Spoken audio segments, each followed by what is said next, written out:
regardless of what your role is, you understand getting outs is what your job is. And whether it's 1 out or 5 outs for that save, I think Scott Bartle's okay with any of that. Now, today's theory is you got to protect the guys as far as their workload and their innings. He went 5 outs, only threw 25 pitches last night, so he'll be good to go today. Yeah. But I think the biggest thing from Scott Barlow, here's a guy that's really good with his curveball and a slider, and I think he developed a sinking fastball in spring training, and we've talked about these guys with Keller with his curveball and Bubic with the slider. You work on new pitches and you take them into the game. Sometimes there's a little bit of an adjustment period. I don't know if that had anything to do with Scott Barlow's early struggles, but he's back now to throwing that curveball slider. I think last night, with the exception of the double he gave up the lead off the ninth inning, I think he threw almost every pitch was a breaking ball. That was a fastball that was up in the strike zone, leadoff double, and then he pitches around that mess and gets out of it with that save. So really nice work from Scott Barlow. But I just think getting back to himself maybe a little bit more probably is going to be the biggest difference for him. Visiting with Jeff Montgomery, presented by First Federal Bank of Kansas City. Lineup out. MJ Melendez, Monty, back in the lineup today. Yeah, good sign for him yesterday. I heard him talking a little bit. He said he felt a whole lot better yesterday than he had when we were out playing against the Angels. I was a little surprised to see him in there today just because it's turf here. I mean, turf is turf. When you have a back issue, turf can certainly not be the most exact situation as far as what you want to have. But glad to see him in there. His back can make a difference as well. I think you get these guys going, especially a few days ago we had Witt, Pasquantino, and Melendez. All three hit home runs. 3 guys are going to be in this lineup for a lot of years to come. Really good sign to see them all kind of blending and gelling and molding together. Zach Gallen on the mound today for the Arizona Diamondbacks.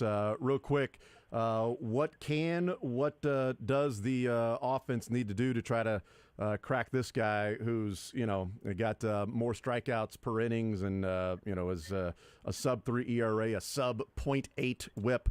He's one of the best in baseball and has some nasty stuff. What can they do today to try to crack that and win the series? Well, the first thing is, here's a guy that is good because he trusts his stuff. He attacks the strike zone. He's got really good stuff, and he fills up the strike zone with it. He challenges hitters with his best stuff. And I think as a hitter, you just have to hope that you get a mistake. You have to hope he leaves the pitch up. You have to hope that you're able to fight off some of those really nasty pitches, and then put yourself in a position. And that one pitch during the at bat you have to do some damage. And as a hitter, and I know as a pitcher, I have to give that hitter one pitch that he can barrel every time he's in the batter's box. Otherwise, unless he's just chasing everything out of the strike zone, I'm not going to have a chance to get him out.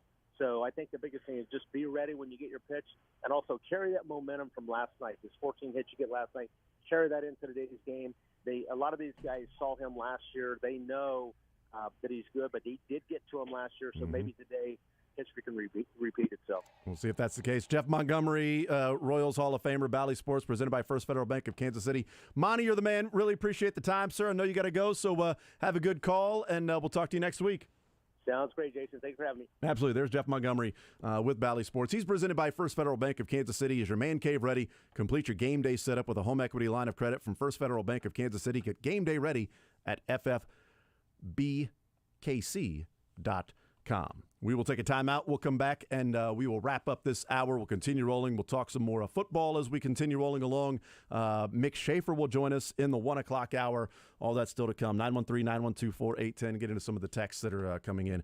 We'll do that as well. We continue rolling. It's The Zone, presented by Google Fiber. More next. Take the show with you by listening live on 810WHB.com, in the 810 mobile app, or by subscribing to The Zone wherever you get your podcasts. The draft is almost here, and if you're looking to enhance your experience, Tickets for Less can help. The New Heights podcast will be live on Wednesday night, that's tonight, at the Music Hall, and the Kelsey Jam Music Festival kicks off Friday night at Azura Amphitheater. Anything you want, tickets-wise, around the NFL Draft, all you got to do is head over to Tickets for Less. Because TicketsForLess.com is your source for the best selection of tickets with no fees. Plus, you can save big when you enter promo code 810 at Tickets for Less. Take advantage of big savings around the draft and get your tickets now with code 810 at TicketsForLess.com. NFL Draft coverage on Sports Radio 810.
All right, we continue right here on Sports Radio 810 WHB. Thank you to Jeff Montgomery in the previous segment. Thank you to Ronnie Bell joining us at the first part of this hour here in studio with us. Is expecting to hear his name called Friday or Saturday.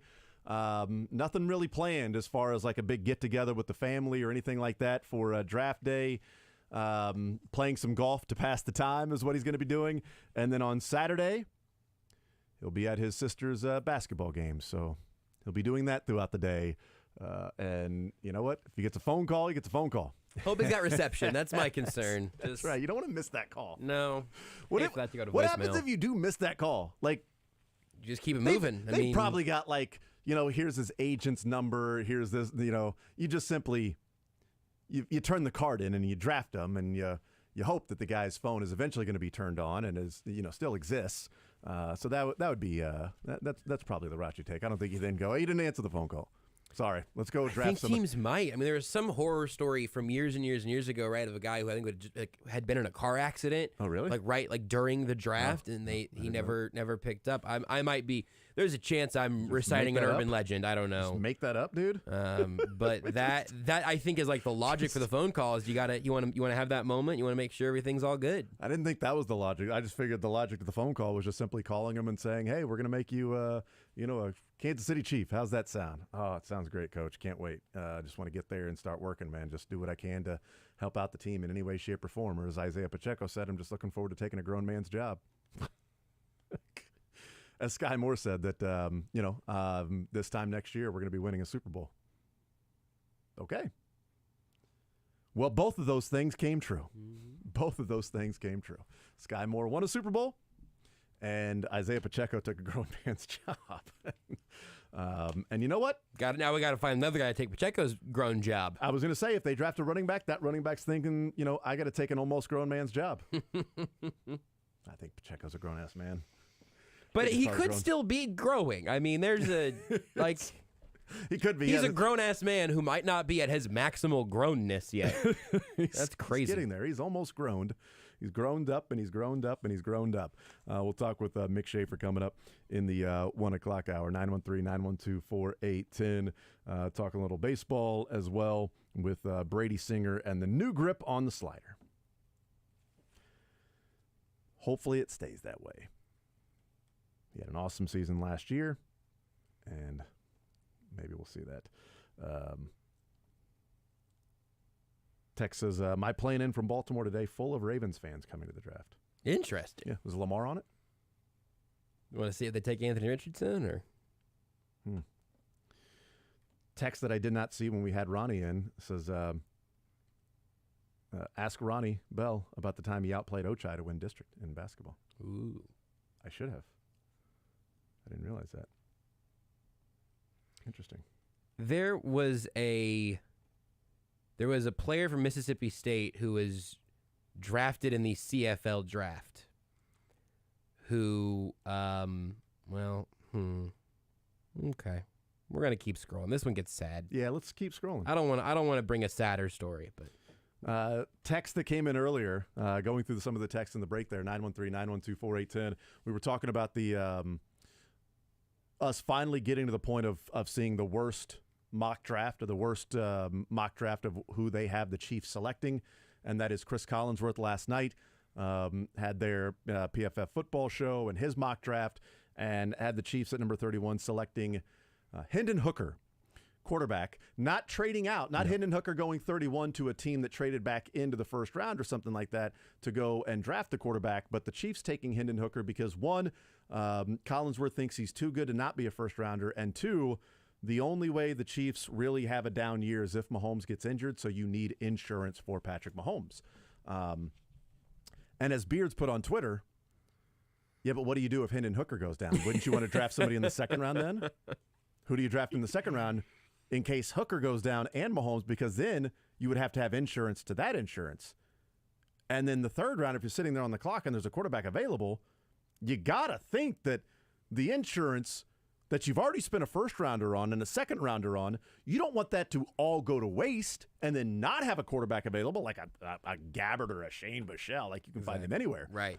you probably need to go QB again. And Andy Reid loves playing rookie quarterback, so That's you know right. they're going to be ready to step in day one. And the Chiefs don't have any other positional needs and won't have any other positional needs for the next 4 or 5 years. And it's like what people have said, like, hey, they've got 10 draft picks. They're not going to have 10 rookies make the team. Well, not overall, but they'd have like 4 or 5 quarterbacks that could make the team.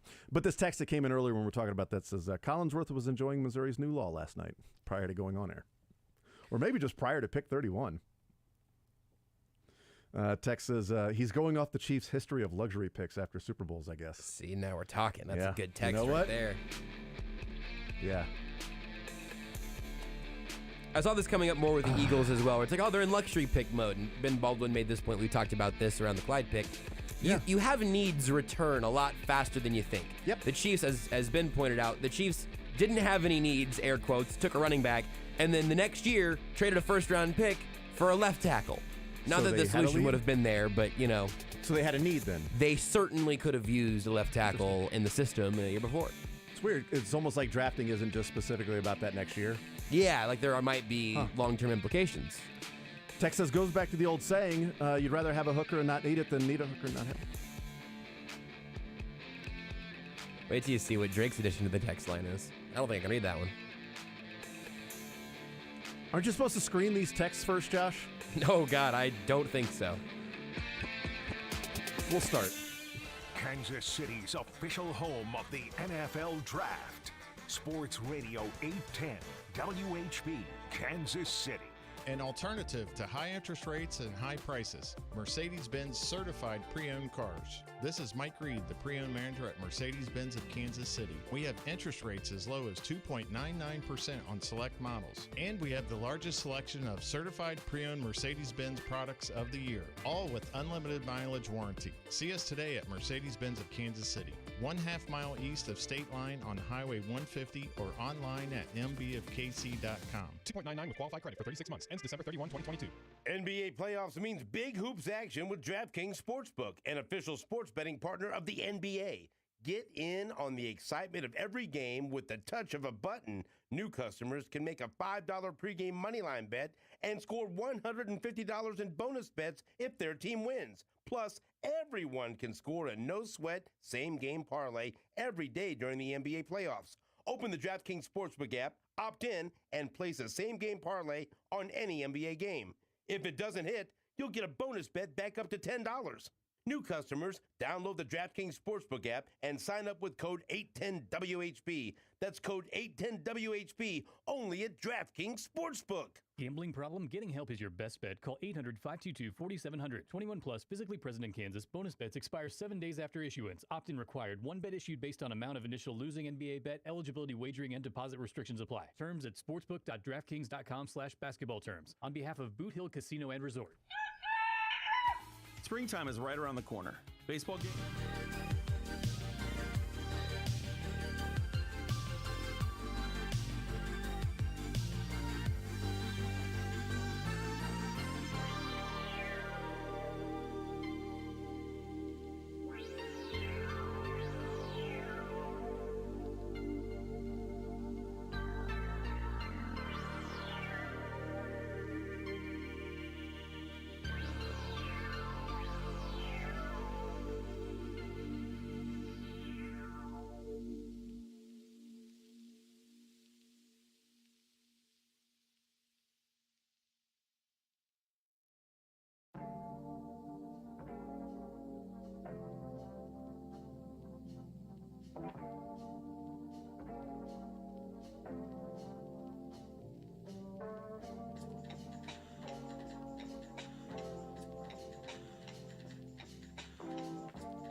WHB, Jason Anderson with you.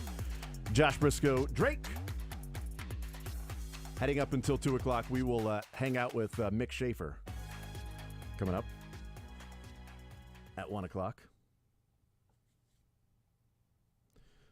Text has a picture of Mahomes, and what game is this?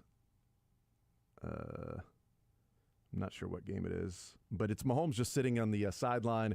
He's got a coat on and he's just staring like into the abyss, like almost looking like I've got no expression on my face. Not mad or anything, just caught him at a certain moment and says, Mahomes' reaction if the Chiefs took a quarterback in the first round.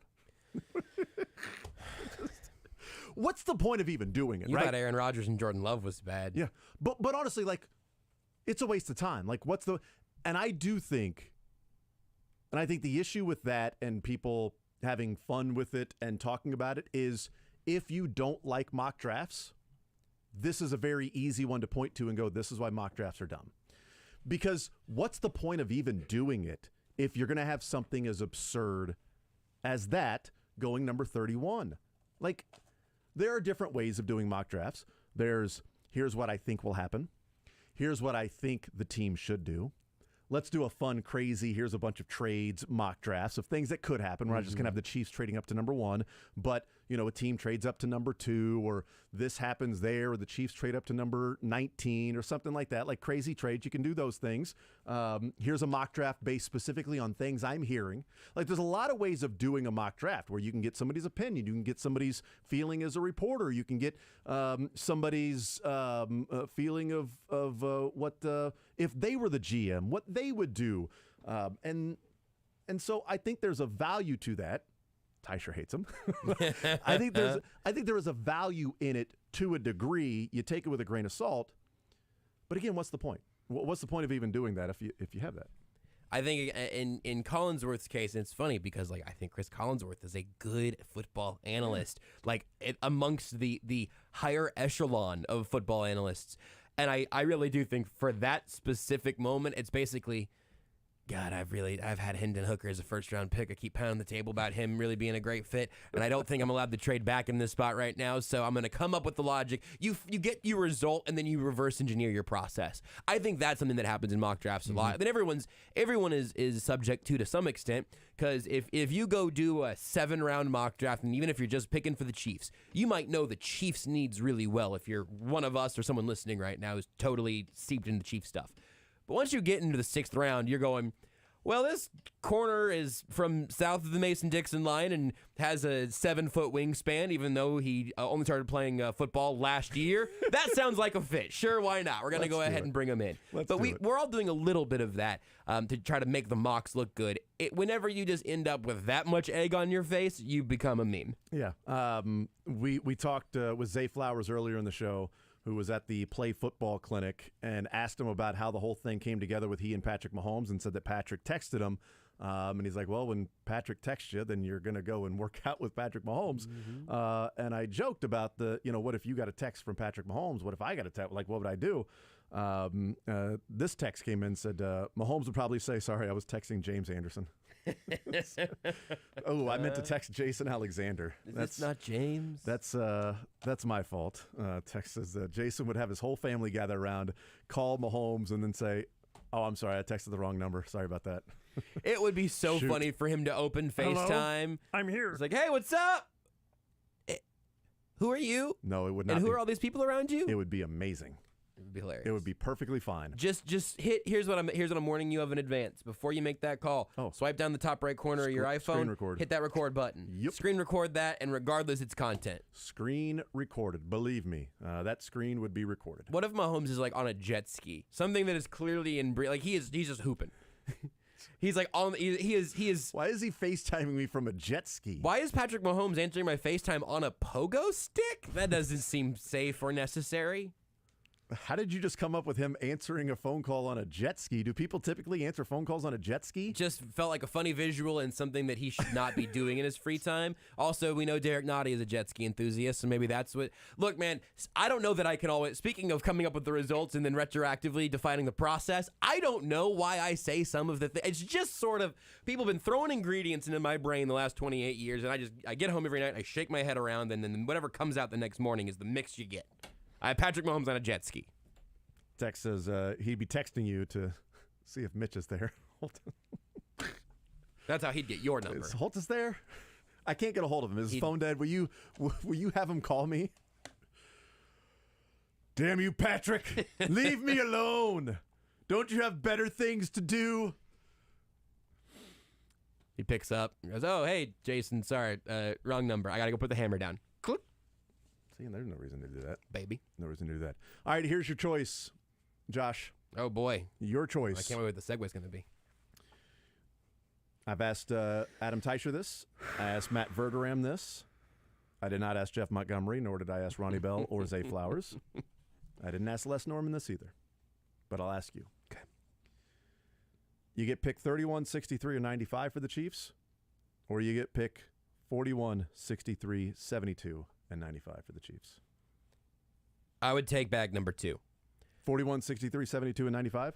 You're the only one to say that. I would love for the Chiefs to have. What was the one you're adding in? 70-something? There's some. What is going on in When's here? that from? Oh, boy. Something is happening. In your, it's not news, whatever's happening. A couple of years ago. Wow, that's cool. Did Drake just text you directly? I didn't even get it. He texted me a picture of Patrick Mahomes here in the hallway trying to get into the studio. I'm here. Oh, that'd be cool. Anyway, go right ahead. Your expression made me think that the Chiefs had just traded up to 12. So, no, my expression of, is he here? Is he here right now? Because we've talked about, like, randomly people walk. We were having a conversation and MJ Melendez walked by. Yes. Then a couple of days later we were talking and then Tyreek Hill walked by. That's right. And then a couple of days later, we're having a conversation, and then other people walked in. Like, things like that happen. You never really know what's going on. So he took, he sends me this picture of Patrick Mahomes in the hallway, like, not directly next to us, but a hallway a little bit in a different part of the building. And I'm like, oh, wait, is he here? No, that's right outside of his door. Jason's yeah, it is. Yeah. I see the, there's the light switch right there. You know how babies have object permanence problems? Jason, I'm going to open this door, okay? Yep. Patrick Mahomes is not here right now. All right. I'm here. Yeah, he's right there. No, that was great route. No, that was your Kermit inner monologue, which I keep telling you I'm really concerned about. But Hey, Drake, do we have time to run breaks? There's no Mahomes, so we're gonna keep doing a radio show, Jason. Right? And whenever I need to open the store again, you let me know. I wish these big windows were enough, but I understand he could be hiding behind the door. Anybody order a corn dog? What if he's laying on the ground right now? You gonna take a look at the floor? God, what if he was laying on the ground, though? He doesn't say corn dog. He doesn't actually say corn. He says corn dog. Says corn dog. I just wish I had a picture of Patrick Mahomes in the hallway on a jet ski that I could send you. I can send you a picture of Derek Nottie on a jet ski. Where's Conrad when you need him? Patrick Mahomes on a jet ski talking on a phone. In the 810 studios. Somehow in the 810 studios. Drake will send you that image right so you can next to us, Photoshop it. Just hanging out. Like, why does he need to call us on the phone if he's in studio with Jason's face on the phone and in person. Hello? Jason just picked up her old, I don't know.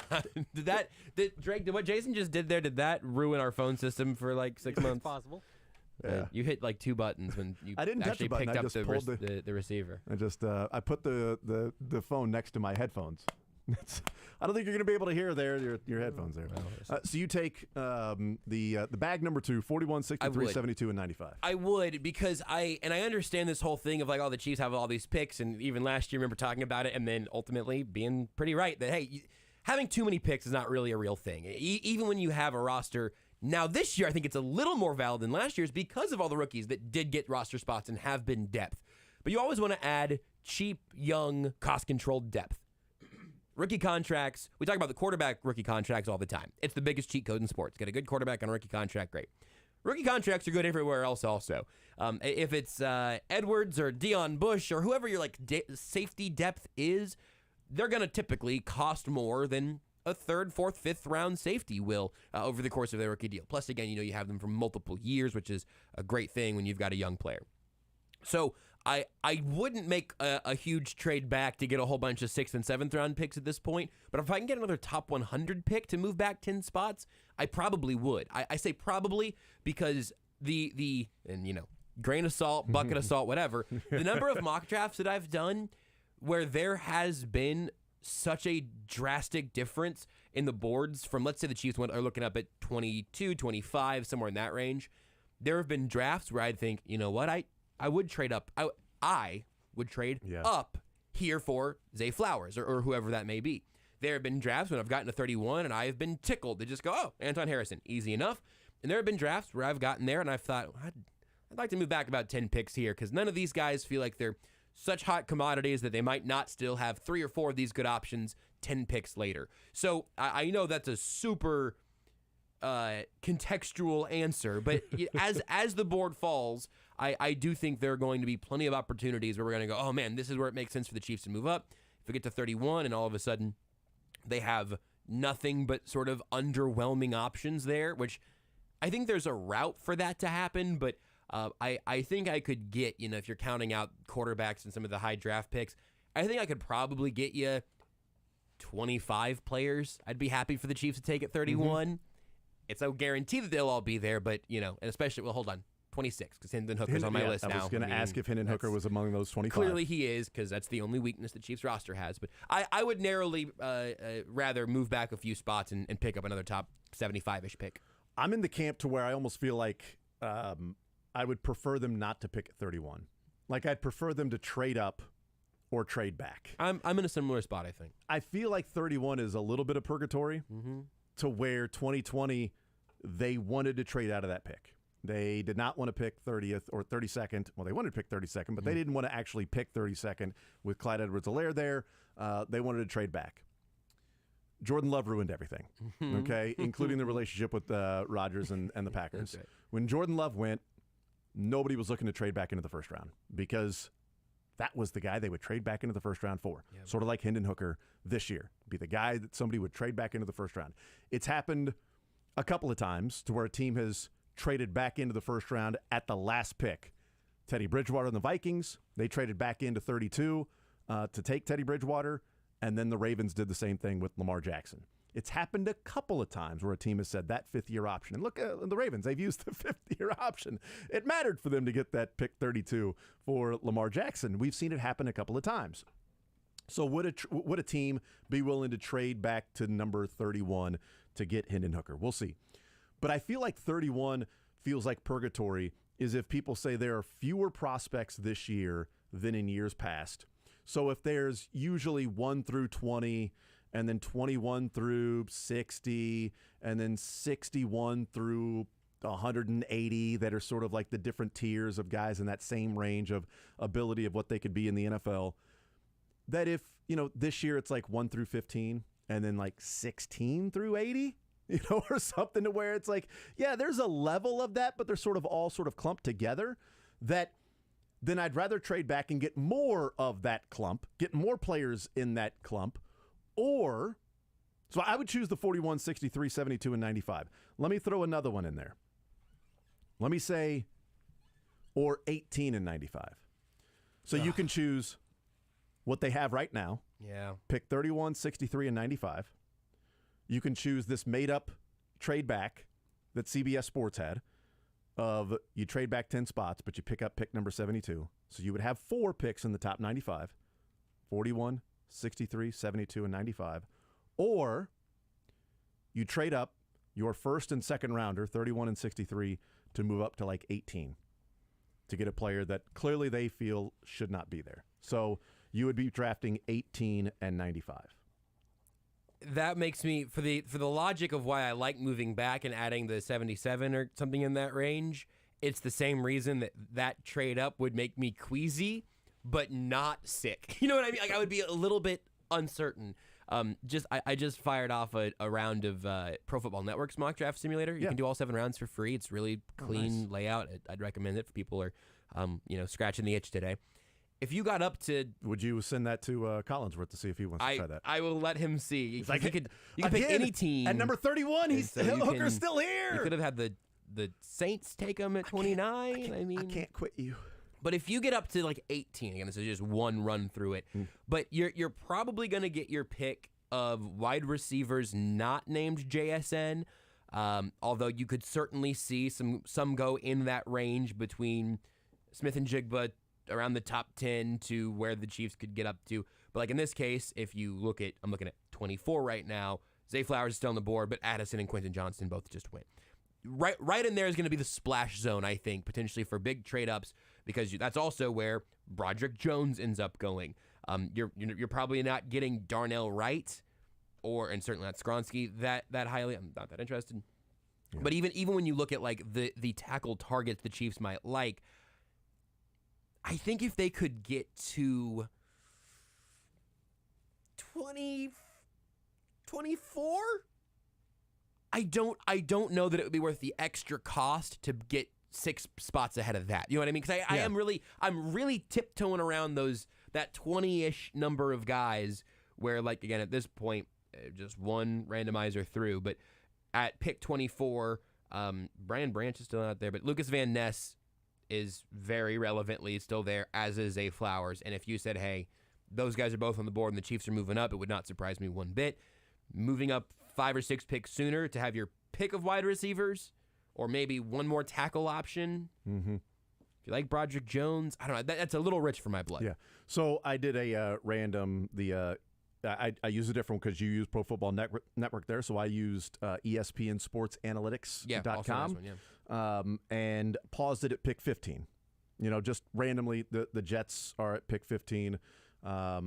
So they got their quarterback. They might be looking to pick up more draft picks because they lost a second rounder. So if the Chiefs trade 31 and 63, well, then they would go from pick 13 to pick 31. And with Aaron Rodgers, they would still have a first rounder and they would have a second rounder as well. So they would gain a little bit back from that. So maybe the Jets are willing to do that. And at pick 15, in this one specific simulation, a wide receiver has not been taken yet. Now there have been 3 tackles off the board. Right. It kind of feels like that's how it's going to go, right? Skronsky, Broderick Jones, and then Paris Johnson have been taken. Now the thing that stood out to me was that the Texans in this simulator took Broderick Jones at 12. Paris Johnson was not taken. And so I paused it at 15 because the Jets might be a landing spot for a team that wants to trade back and gather more picks because they are going to lose their first rounder next year. Yep. They've lost their second round this year. So if they can gain one of those back by still getting a first rounder, or maybe they look at it and go, sorry, we're here at 15. This guy's not supposed to be here. And we got Rodgers. We're trying to win the next couple of years. So we need a difference maker right now. You would have your choice of wide receivers. So would it be worth it for 31 and 63 to pick number 15, Jackson Smith and Jigba, to your wide receiving core right now, and then you wouldn't pick again until 95? Or you can you got a couple of fourths, you know, maybe move up from 95 to like 80 or something, throw in a 6th, a 4th, and maybe then you're picking 18 and 80. And you're not going to use all 7 of those day 2 draft picks. So if that's something that may come to mind. I don't think I can part with the top 100 pick. I just think that's where my cutoff ends up being. If 95 is not going to get you very far. Here's the other thing, though. Let's say the Patriots, who pick 14, in this exact scenario, let's say the Patriots go Jackson Smith and Jigba, which means that Paris Johnson Jr. is still on the board at 15.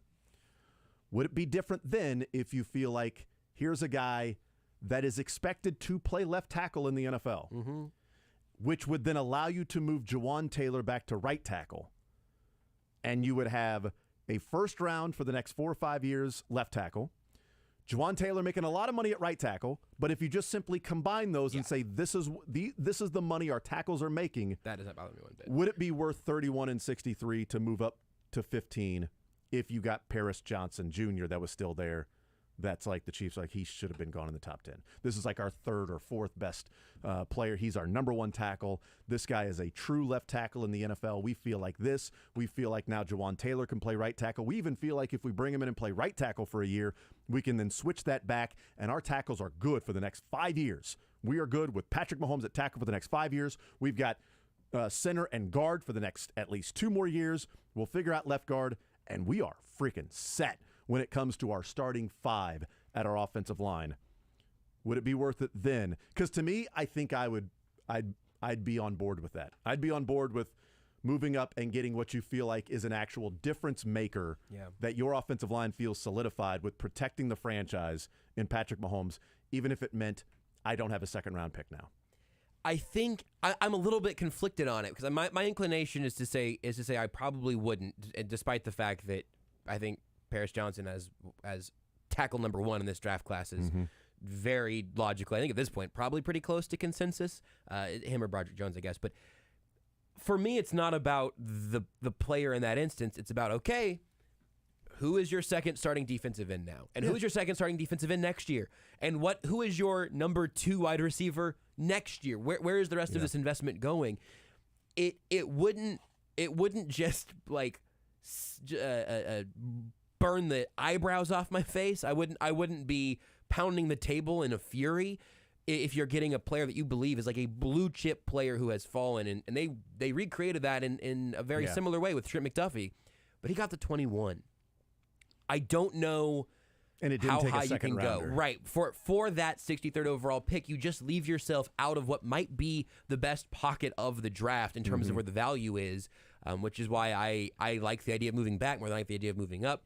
And also, I know this is, again, like 7 layers deep, but so much of this to me depends on how they genuinely feel about Lucas Niang, and if they think that there is enough competition in that room, or to where I end up leaning this direction now, which isn't my favorite thing in the world, but it's just, all these picks coming together. I find myself kind of leaning towards them saying, hey, we don't need to add a wide receiver in this draft because we are going to assume that everyone takes at least half a season to really get a grip on the offense, and really for receivers it's a full year. We can draft a guy later and let him sit for a season. Who cares? If it's Zay Flowers or if it's somebody in the 3rd or 4th round, they're not playing this year and it's about their long-term development anyway. It keeps leading me back to defensive end. Yeah. Because I do not think that there is a very realistic day 1 edge option currently on the roster outside of George Karlaftis. Even if you love Mike Dana, I do think he's generally underrated. He's your rotational guy. They need a day 1 edge player again this year. They got it right with Karlaftis last year. That's hard. But I think that you've got a little bit of at least a stopgap in Niang, and he can compete with a 3rd-round offensive tackle. You can let them battle it out. Best man wins. Whoever loses is your swing tackle or your guard options. I think you can kind of talk yourself into that at receiver also, although I think Brett Veach not being able to help himself for a pass-catching option for Mahomes would be a nice development. But I kind of keep going back to the defensive line. And maybe also, I've accepted it and say, hey, if it's Mazie Smith and I can get him at 41 and I'm picking again at 77 and 63 and 95, those are giving me a solid packet of first 4 draft picks in this draft. I went and simulated the rest of the first round, not trading up to 15, just waiting for 31. The 4 wide receivers are gone. And there was a run on defensive ends, including taken right before the Chiefs with the Eagles, is Adetomiwa, Adebawore? Yeah. It's weird that, I get his first name right. That is I what believe. I think you do. Yeah. He goes right before the Chiefs to the Eagles at 30. Keon White went 29 to the Saints. So right before the Chiefs at 31, back-to-back defensive ends. Guys that you're like, okay, Keon White might be there at 31. I've seen him mocked to the Chiefs, Georgia Tech defensive end, a number of times. Yeah, he's the one who's like 45 years old, right? 24, more or less. Yeah, close. Just 42, 24, same thing. So if I look at it and I'm saying, okay, what's available right now? The best defensive end that's left is Felix and Udike Uzama.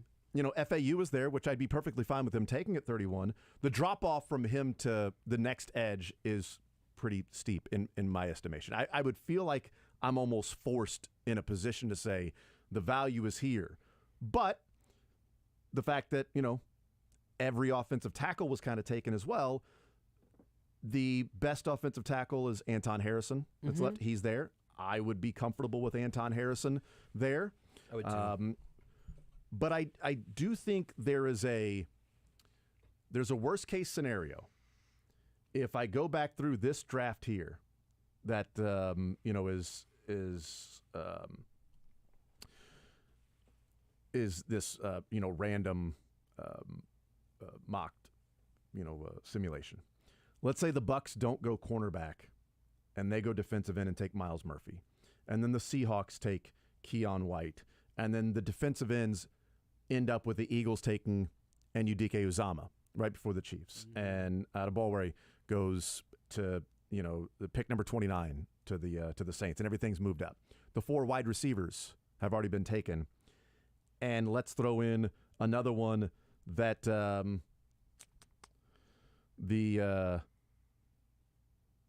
where's another sort of random position that was okay. Let's just go Nolan Smith. I don't think the Chiefs are going to take Nolan Smith, but even though that would mean like, okay, this defensive end is there, but he's a little smaller. Let's say the Steelers go offensive line, and then the last offensive lineman taken in the mid-20s is Anton Harrison. Right. So now the tackles that you would have thought would be there, one of them, they're all gone. The wide receivers you were hoping one might be there, they're all gone. And defensive ends that you thought, well, this guy might have been an early second round, they're all gone, and nobody's trading up to 31. Right. That to me feels like a worst case scenario. I'm with you. Now, I just took a cornerback away from a team. So does that push a cornerback down to where now, like, I doubt Joey Porter Jr. would be there. I doubt Deonte Banks or something would be there or anything like that. Would it be worth it to where the Chiefs at pick number 31 and say, well, this cornerback got pushed down because tackles, defensive ends, and wide receivers, we thought one of these defensive ends would be there. We thought one of these tackles, because we ain't taking DeJuan Jones. Right. That guy is a mid to late second-round draft pick. I don't want DeJuan Jones. As a first-rounder, I don't want him at pick 31. If the Chiefs trade back to pick 41 and or 50 or something like that, or even if he's there at 63, I'd be fine with DeJuan Jones. He reminds me too much of a lesser version of Orlando Brown. Orlando Brown was good at the right side, but I think he's a lesser version of that, who's not really been able to keep his weight under control, and I just worry about that guy. Because then I know for a fact he's only going to play right tackle. I'd like to take a chance on somebody that can play right tackle and then maybe move to left tackle. That would sort of be a worst-case scenario. That would be to where I talked about, yesterday I feel pretty comfortable, more comfortable than I can ever remember in a Chiefs draft, to where I'm going, if they go here, cool. If they draft this position and this guy, cool. If they draft this position and that guy, cool. Understand it. Except for running back and quarterback, right, would be this, or guard. The 3 that have been talked about this week, just because they're such outliers to every other mock draft. There's 1,000 mock drafts out there that have the Chiefs taking a tackle, a defensive end, or wide receiver. But the 3 that don't are the ones we're sort of talking about. Is they took a running back, they took a guard, they took a quarterback in the first round. That would be of concern. That would be the time where I'd be like, all right, now I would wonder where they would go. Would they go safety at that point and go, we're just getting playmakers, right? Getting guys that are playmakers, and I wouldn't hate it. I think if they get to 31 and this worst case is played out, where the tackles, edges, and receivers you like are all gone, I think that's when they end up taking a player who we all go, well, it's the Trent McDuffie effect, where you go, well, everyone had like a first-round grade on him. We just weren't really looking at him because he wasn't supposed to be here, or it wasn't at a position of expected need. I don't know who that guy is going to be because it hasn't been decided yet. If I'm now looking for just like a silly one, but if it's we talked about Kalijah Kancey. I don't think he'd even necessarily fit that mold. Myles Murphy, I think, was slipping down in some random mock recently, right? Teicher said that he took Myles Murphy. That's right. He didn't think he'd actually be there, but he's you take the pick. I don't think he'll be there, but he's there, so I'm taking the pick. Maybe it is a corner again. Maybe you talk yourself into, like I said, maybe it's not Joey Porter Jr. Yeah. Maybe it's Cam Smith, and you go, oh, well, all these other guys we like are there, but we love this dude. Here's the thing. A guy who's been moving up and getting a lot of pub this week and a lot of smoke screens, things like that. But, locally, Julius Brents, getting a lot of talk. I don't think he's going to be, going in the first round. I think he's more going to be a day 2 pick. But if the Chiefs are sitting there and they're like, look, he's 6'3", 200 with the long arms, and he tested out of this world in his athleticism, we feel like we've got L'Jarius Sneed part 2. We're taking him at number 31. You know what? Let's go. Let's go. Right school, wrong player. I don't mean FAU. I mean Deuce at 31. Oh, I see what you're saying. Yeah, Boom. Running back. If they're going to go running back at 31, just make it Deuce at least. Yeah. Make it worth our while. You know what? Hopefully they take a running back at 31, and then they would also take Deuce, so he'd be the second running back they would take. He would be the Deuce. Big news from Ian Rappaport here. One of the draft's top QBs takes a significant step. Hendon Hooker, dropping back and throwing today. Great, huge news for the Chiefs. Dropping back to 31, you mean? That's exactly and what the I mean. Chiefs just throwing it all in and saying, let's get Hendon Hooker. Putting all this money and capital on that Hooker. Let's see if he can come in and help out the Chiefs as an insurance policy. You might need an insurance policy after you put it all Would in. not want that insurance policy. We'll see. We'll take a time out. More Zone next. You're in the zone with Jason Anderson on Sports Radio 810 WHB.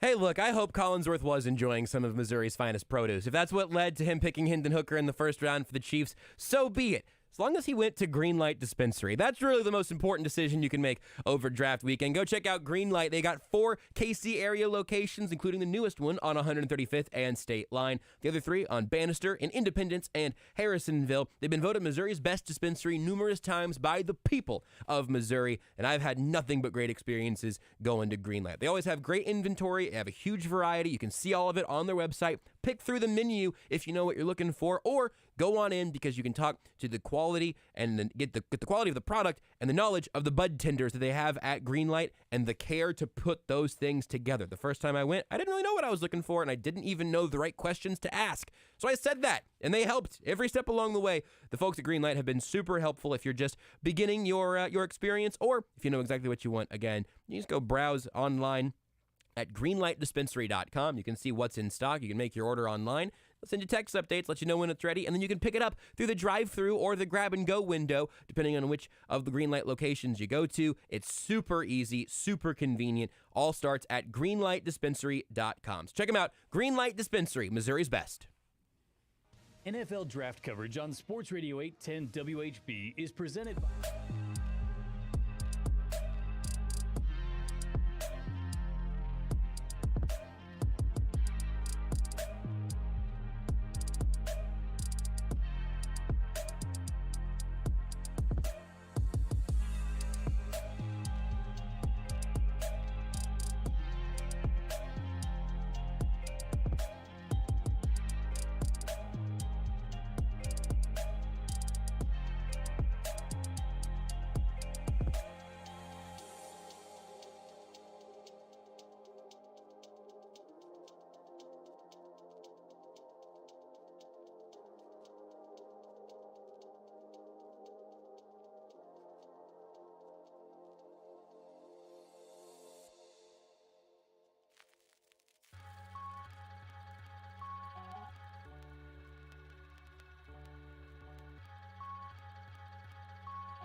All right, we continue right here on Sports Radio 810 WHB.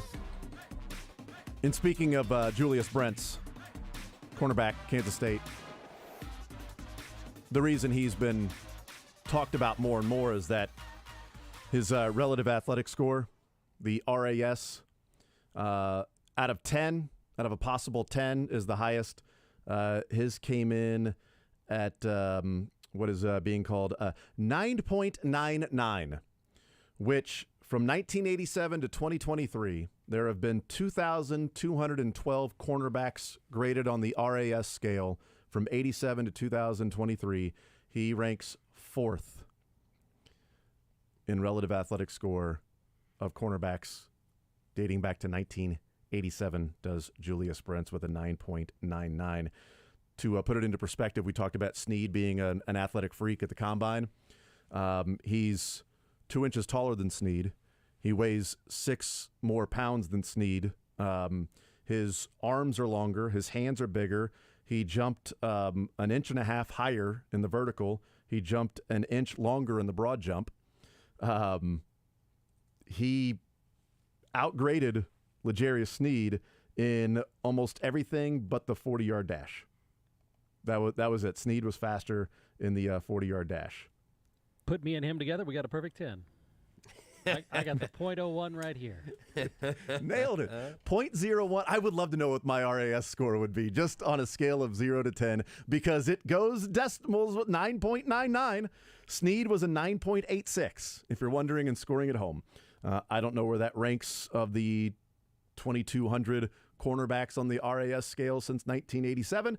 I'm not sure, but 9.86 for Snead and 9.99 for Julius Brents. And Brents is taller, longer, weighs a little bit more than Snead. So that's why you start to see him move up draft boards, and you say, all right, I see what teams are looking at and saying his length, his arm length, press man coverage, he's athletic enough quickly. You would like the 40 time to be a little bit better for Julius Brents. That's where, he slips, but that's what's keeping him from being a 10 and not a 9.99, because the other things are there that he can do. The vertical jump, so you're jumping up to, contest a pass, his arms being, 3 inches longer, so now it's the difference between the ball barely going over your hand or actually knocking it away. The 3 cones, so you're stopping, starting, and maneuvering, graded out at elite, did Julius Brents, so he's not just a taller guy that can run straight. The only thing that only graded out is everything graded out is elite except for his 40-yard dash at 4.53 was just simply good. Do you know I'll give you the year if it doesn't come immediately to mind. Do you know the last time K-State had a first-round draft pick? Terrence Newman. What year would that have been? 1987. Well, there's definitely, that is not the answer. 2003? There's a more recent one. 2009. Drake, just if you're going to say the answer, say it on air. Don't feed Jason the right answer. I don't want Jason to sound smart. I thought that was on there. I want Jason to sound stupid. Oh, I thought that was on air. Was that not on air? Headphones. That was a meek talkback answer. What'd you say, Drake? Freeman. Hey, Drake, great answer. Josh Freeman in 2009 was the last one, and now between Brents and FAU, both. Yeah, they and the Chiefs could take Deuce at 31. True. They could. I think he'll be there. He would be my third of those 3 choices. I would, yes. At 31. I'd love to. Look, Deuce in the day 3? Sure. Day 3 Deuce. I'm okay with that. FAU, Brents, those guys, I'd prefer them if I'm choosing between those 3 at pick 31. But yeah, we were talking about cornerback, and so you said, remember the last one? I'm like, well, then it must be cornerback is what I'm staying with, so I went Terrence Newman there. But yeah, Josh Freeman. Has there been one? He was the last one since. Has there been 09. one between Newman and Freeman? There I don't know. Probably has been. I don't know that. I just know that the most recent one there was Freeman. It's Josh Freeman. That makes sense. And thinking about Ndike Uzama again, it is really bizarre to start just build the Chiefs defensive end room in your head right now. George Karlaftis, let's make it FAU. I think it could also be Adebawore, and some of this would still be true. Not just the purple, in common between the schools, but make it Karlaftis, FAU, Mike Dana, and the interior at this point, is Chris Jones and Derek Nottie, Tershawn Wharton. I think they're going to draft an interior D lineman at some point I think probably early, if not at 31. It becomes a very interesting group from an athleticism standpoint and from a trait standpoint, where it's a little bit, for lack of a better word, samey, right? Like, I like that. That's samey. It's a. I don't know if you lacked for a better word. I think that's the right one. I don't know why that word has gotten into it. Like it gotten used, because it feels like funner, where it shouldn't actually be a word, and then we just sort of accepted that it is. But it's a little bit. It gets a little bit homogenous feeling, where it's very difficult, of course, to end up with like a total physical freak Myles Garrett type when you're picking at the end of the first round every year. But also, even when you look at like Josh Kando, who I think his experiment probably ends in training camp this year, or he earns a spot and takes strides in training camp. But this year's camp's going to be huge for him. I don't think you can just stash him and hope for the best for another season if you keep adding defensive ends. But the idea of like a super bendy, kind of quicker edge, obviously this is a Spags thing as much as anything, but they just don't have one of those guys. And I kind of like the idea of having some variance in that group, but Steve Spagnuolo wants to have flexible guys who you can plug and play on either side, maybe even moving to the interior. And this is something else that the KCSN guys have done a great job with in their draft guide for years, of showing you what Spags likes, and that's where the team fit is so important in their draft guide. But looking at this group of edge rushers, I think there are some fits that aren't exciting, and there are some guys who might be kind of exciting that might not be great fits. Like, some team will get excited about Will McDonald. It will not be the Chiefs. Well, and same thing about B.J. Ojulari. Right. He's smaller. He doesn't really defend the run, but he's got an elite first step, and he's got elite bend and getting under blockers and that athleticism. He's going to give you pass rushing from day one. The Chiefs don't necessarily prefer a guy that's just going to be a pass rushing specialist. They would rather have as people would, a Myles Murphy that can get after the passer, but he's also Myles Murphy and George Karlaftis. Murphy probably a better prospect than George Karlaftis, but kind of the same players in terms of they can both stop the run. They both have ability to get after the quarterback. They're more overall edge players. It's not a one-trick pony. B.J. Ojulari is a guy that is not going to stop the run. He's going to be smaller. He's not necessarily the height and length, weight that the Chiefs prefer and Spags defensive ends are, but his athleticism is off the charts, and his ability to that quick step, maybe it's a D forward, something like that, right? To get around the edge, the bend. But that's really always all he's going to offer. Where do you lean on that then? Because I find myself a little bit of two minds. Would you rather have the group that you know have all the traits of the guys that you want, but it's a bit homogenous, or are you also kind of enticed by the Ojulari type who will make some other team very happy someday? I am 100% enticed by Ojulari. You have to be, right? I'm enticed by thinking of obvious passing situations when the Chiefs' offense is as good as it is, and passing situations the Chiefs have got into, and thinking of Ojulari, Omenihu, Chris Jones, and Karlaftis on a defensive line in a 3rd and 7. Yeah. That is because who has been making the quarterback step up in the pocket? Because that was what was so great about question. When Chris Jones had the 11 straight games, you had Houston and Ford going around the edge. The quarterback had to step up, and Chris Jones was dominant. Boom, sack. Yes. Boom. There's nobody on this Chiefs team that's getting around the outside to make the quarterback step up in the pocket unless it's Chris Jones. The best thing you could say is maybe Karlaftis or the other guys like him can sort of crush in a little bit. Collapse it. Yes, but that is I think that's a great differentiation to make. And you throw Ojulari on the outside to force the quarterback up in the pocket. Well, now you would have Chris Jones, Omenihu sliding down to defensive tackle, and then Karlaftis maybe collapsing the pocket from the other side. Yep. That's what I'm thinking of. It's not where Spags is thinking of as your prototypical defensive end, but that would get the juices flowing for me thinking of what that defense could be like as someone that just simply gets after the passer. And if you tell me, okay, you can't really stop the run, okay, great. Well, then choose between Karlaftis, Omenihu, and Dana to stop the run, and put an elite pass rusher there on 3rd down and go freaking get the quarterback and cause turnovers, get fumbles, get interceptions, cause turnovers, because if the Chiefs' defense gets turnovers, they are next to unbeatable because the offense is as good as it is. Yeah. And I think that's harder to game plan for, right? Maybe that's one of the reasons that Omenihu, who I totally glossed over a second ago, but like Omenihu is interesting and has that inside-outside versatility. Yeah. In passing downs, though, it seems like he's going to be on the interior. I think more, again, just more variance amongst these guys would be really interesting, and the Chiefs will probably, draft Maisie Smith, and this will be a moot point. Yeah. Now he doesn't have the Ojulari doesn't have the strength to where if an offensive lineman gets on him, then he's just going to be able to counter and bull rush and then collapse the pocket like Karlaftis. He's going to be a guy a little bit like D Ford. Yeah. Except he's going to line up on sides. That's a huge point. I know. I'd like for him to make sure he's on the right side. He'll be way more D Ford than he will Justin Houston. Right. That's the way. Yeah, I'd love Justin Houston. It's just hard to find him too. Yes. Everybody would love a Justin Houston in their life on their team with how good he was. But if your rotation then is those four guys, is Karlaftis, Omenihu, Dana, Ojulari, I think the Chiefs are a better team Friday morning than they are right now. Yeah. With him. No matter who they take at 31, they should be a better team. Hopefully. Even if they take Hendon Hooker. I don't know. You're better. We'll take a timeout. We'll come back, wrap up this hour. Mick Schaefer joins us at 1 o'clock. More Zone next. Want to see more of The Zone? Watch the show live on the Sports.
Todd Lebo back from his play football clinic.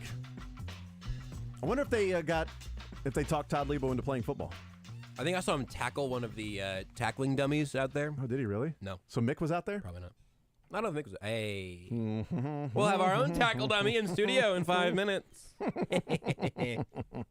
So, fifth-year options are being announced today, and the expectation is that there'll eventually be an announcement of the Chiefs did not pick up Clyde Edwards-Helaire's fifth-year option. What would be more surprising, the Chiefs pick up Edwards-Helaire's fifth-year option, or they draft Hendon Hooker in the first round? I actually think the fifth-year option.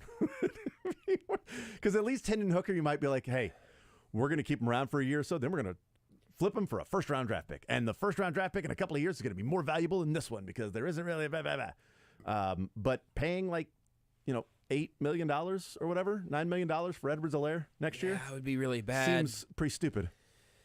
I think it would be worth $8 million for me to use that first-round pick on a position I actually want the Chiefs to draft this year, so I guess that's probably more likely. Yeah. And they have until May 2nd, I believe, to lock that in. My hunch would be the Chiefs wait till after the draft. So what would be just because of the running back position? What you're saying is a better combination is pick number 31, that's, edge, tackle, wide receiver, whatever, and Edwards-Helaire makes $8 million in 2024.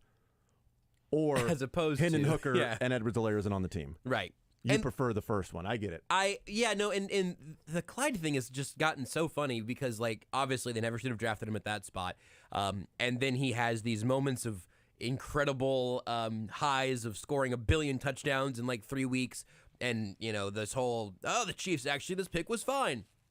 All of that, retroactive sort of analysis that tends to happen around the NFL. And now it's just he can't stay healthy and Pacheco's good, so bleep this guy. I think Clyde Edwards-Helaire, as long as that relationship isn't completely toast, I think he could be a useful player on this team next year. I think he's a fine player. I think he's a fine player. And that's me saying it's not his fault he got drafted in the first round. Right, correct. I think he's a fine player. It's not his fault that he's been hurt. It's not his fault that Isaiah Pacheco's good. None of that really reflects on him. And from all indications, they have talked about him being a teammate, that he's and Pacheco's talked about it, that he's there, and I'm not sure why he didn't show up to the parade. Yeah, that was still kind of weird. Sure. But part of that news is that the Washington Commanders did not pick up the fifth-year option on Chase Young.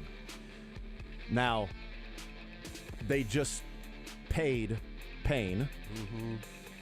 Sweat also did not have his fifth-year option picked up last year, so this is the final year of Montez Sweat's contract with the Commanders. And that means next year is Chase Young's final year. I would think they would pay one of them, and maybe they make a decision at draft day of who they're going to pay next year by trading one of them. Right. So Montez Sweat or Chase Young could be on the move tomorrow night or Friday. I would be interested, personally. I would be interested in either of them. I'd like Chase Young to be a little healthier than he's, been in his career, but that'd be fine. Montez Sweat also, guy can pressure the quarterback. Mick Schaefer next. Kansas City's official home of the NFL Draft. Sports Radio 810 WHB, Kansas City. So you just found that.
Dallas won. One live.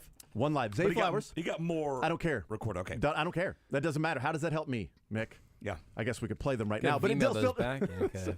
Yeah, we got Zay Flowers live, and he told us the story about how he connected with Patrick Mahomes, and I believe more of Adam Schefter's report rather than Brett Veach's Self-report rendition of that, to where Adam Schefter said, at the request of the team, he go down there to Dallas. Brett Veach said, oh, his agent just reached out. It's a good idea, reached out and was, reached out to Patrick Mahomes, and they connected, and it was cool. It's good for him to go get a workout down there.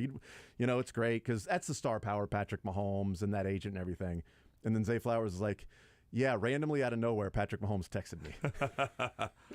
And he was like, I was ready to go home. He was done because it was Tuesday. It was his last visit was in Tennessee, in Nashville. He was heading home to relax. He's like, I haven't been home in 2 weeks. And then I get a text from Patrick Mahomes. I'm like, is this Patrick Mahomes? And then he's like, it came together. About 5 hours later, I'm in Dallas.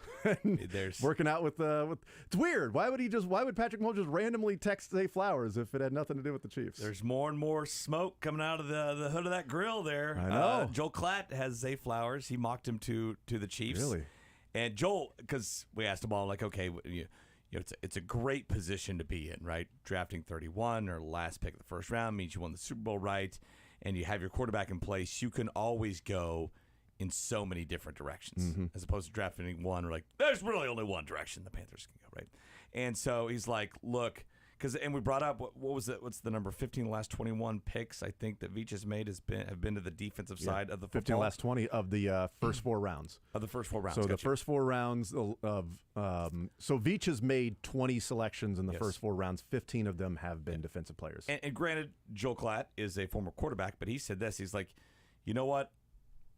I'm of the school of playing and drafting to your strengths, not drafting to your weaknesses or drafting to improve your weaknesses. And to me, that's like, well, okay, he's talking about a receiver. And sure enough, he's like, that's why I have my latest mock draft. I have Zay Flowers going to the Chiefs, which, I mean, I would at 31. What are the chances he'll be there at 31? I think slim. Yeah. He's either the second, third, or fourth receiver probably, and it's going to be 3 or 4 receivers maybe taking that first round. It's also like interesting because you hear these different things, and last year at this time the conversation that I was having was what are the odds of Karlaftis being there at 30? I mean 29-30. Do you have to trade up to get Karlaftis? Do you have to trade a first and a third to go get him? I'd love Karlaftis to be on the Chiefs, but what are the odds of him being there? Because all these different mock drafts are, him going earlier. Then there were a couple that were like Karlaftis early second round. It's like, he ain't getting out of the first round. And then he was there at 30. And so it's like, okay, what are the odds? I didn't think they were great. I thought they traded up for Karlaftis, not for Trent McDuffie. When they traded up, I'm like, all right, they're going to get Karlaftis. He's still there.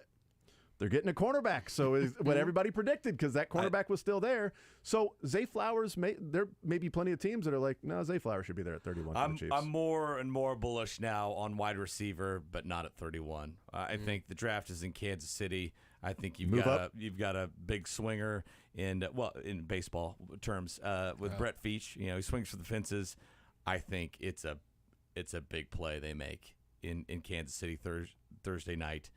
To go up, it could be high 20s or low 20s to go and get their guy. I mean, because what is it? What have we heard? Between 17 and 20 guys are getting that first round draft grade. Yeah, right? Typically it's about that range, but everybody's been saying this year most teams' draft boards are smaller than they usually are. So maybe 15, maybe 16 first round grades that are there. You got the couple of those guys that have that draft grade, and you're at pick 20 or 21. I'm more and more bullish on making that prediction that they move up and they draft offense. I did a quick on the air. We were talking about like different scenarios of trading up, trading down. Which, by the way, I'd like to experience.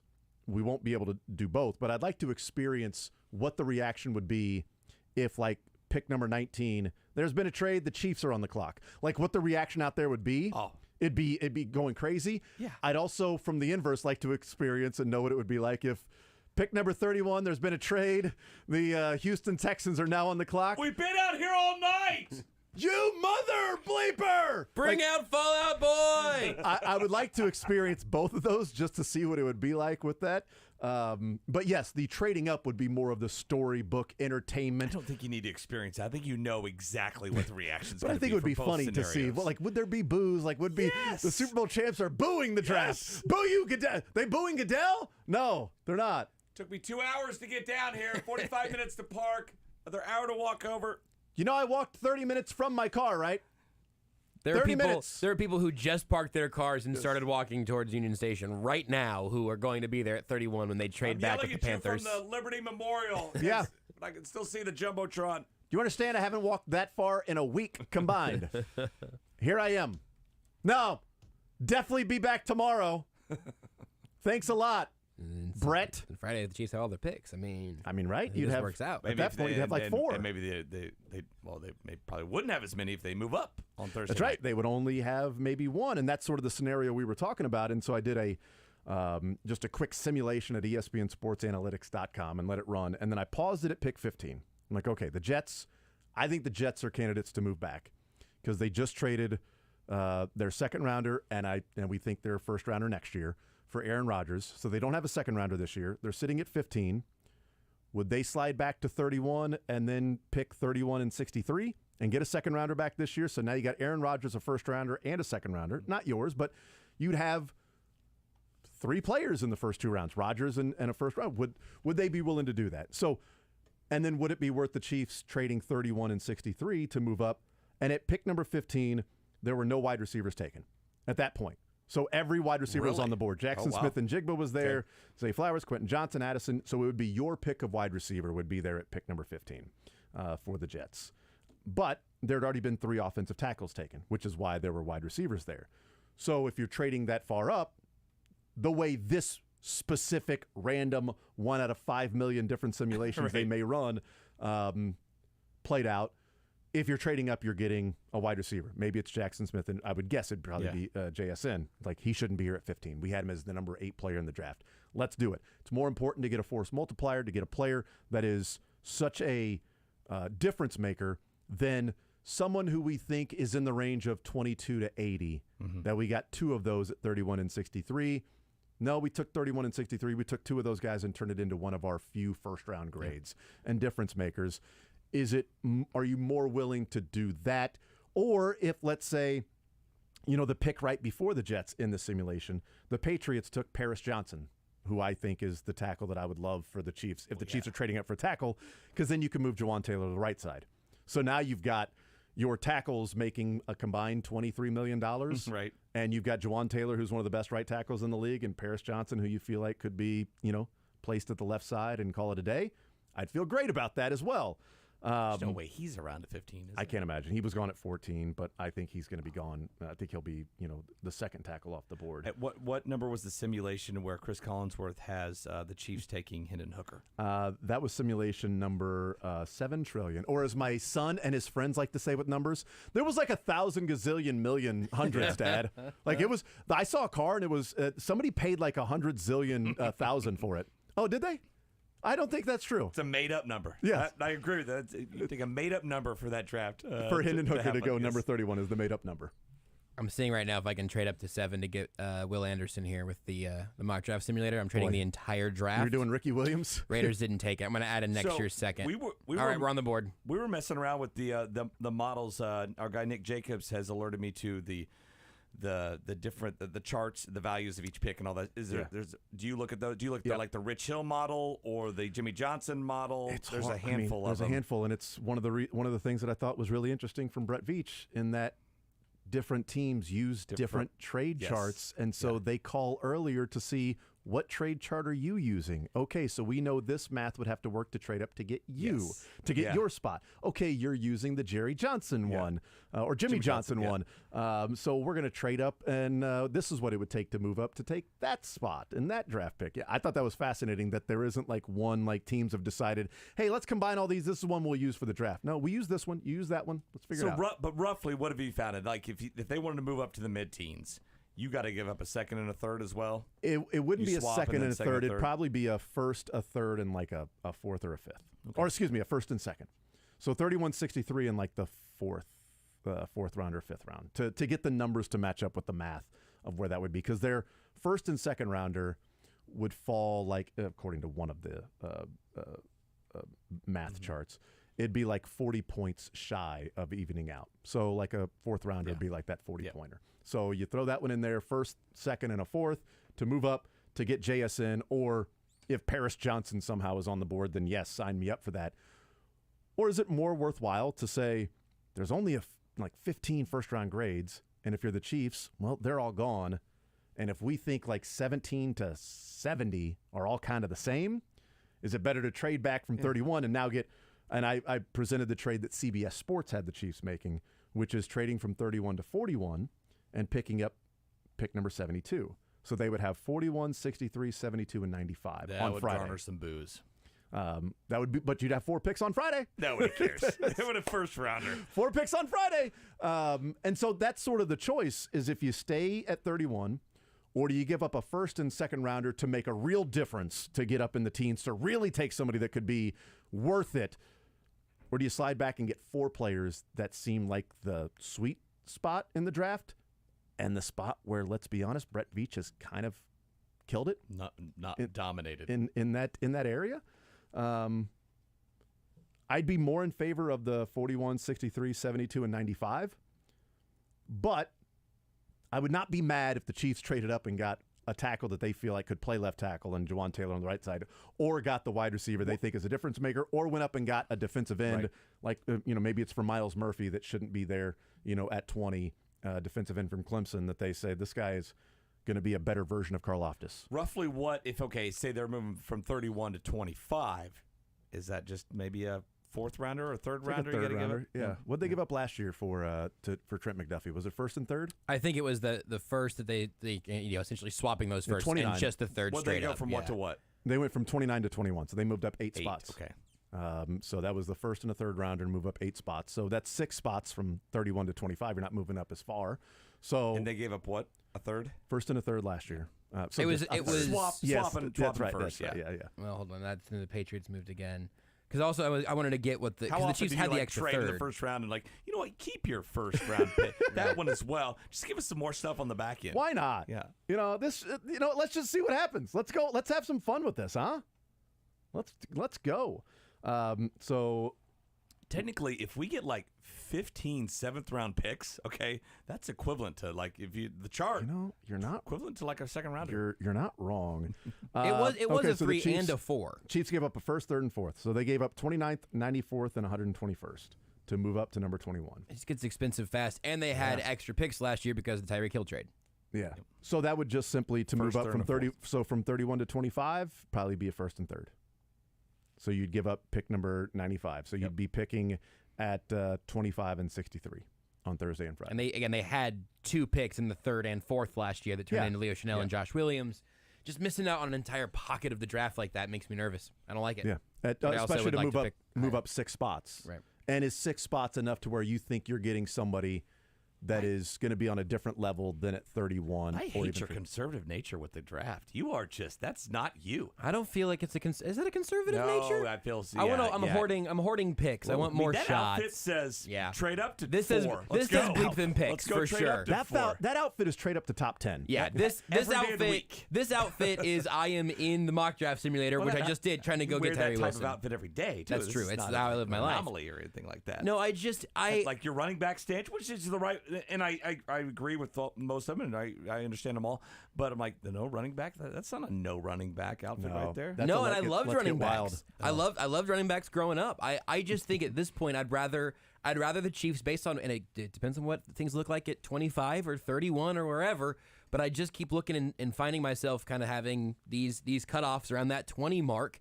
That if you can't get all the way up there, reasonably priced, then I don't know what's going to be worth making that jump for. But I've also had times when I've done a mock, and at 31, there are no players I'm excited about, and I wish I would have been able to move up 5 or 6 picks. Well, and that's what I painted a worst-case scenario from the names we're talking about. If 4 tackles have been taken in the first round, and the 4 wide receivers are gone, and then FAU, and then this particular simulation I had, Adi Tamiwa, Adibare was taken with the Eagles right in front of the Chiefs. So you had FAU, Atabare, and the other. There's a run on just the three positions the Chiefs are looking at the hardest. It's like, okay, so here's a worst case scenario, and a team doesn't want to trade into the first round. You're sitting at 31. What do you do then? Well, if that's the case, well, yes, that's exactly right.